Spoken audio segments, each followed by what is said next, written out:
أيمن قال جاني خبر للغربة وزاد الضجر، خلى الدمع مثل المطر من داخل عيوني غزير. أكبر حزن وأكبر جراح زيت صيحتي والنواح، لما قمت وقت الصباح حصلت الخبر بالآثير. الوالد أعز الرجال أرسل لي رسالة وقال يا ابني خوك شد الرحال في موتة شقيقك أمير.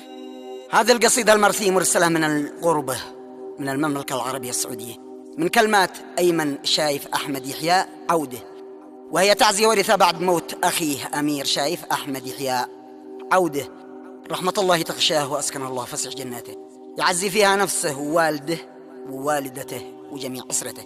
أداء أبو بشير، إخراج الشام الكوماني. مع تحيات تسجيلات الكوماني. يلا يا عظيم الكرم يا حكم على من حكم، فرج كربتي والألم يا واحد أحد يا قدير. يا رحمن أتحمدك فيما صار وتهجدك، واطلب رحمتك واعبدك يا شفي جروح الضرير.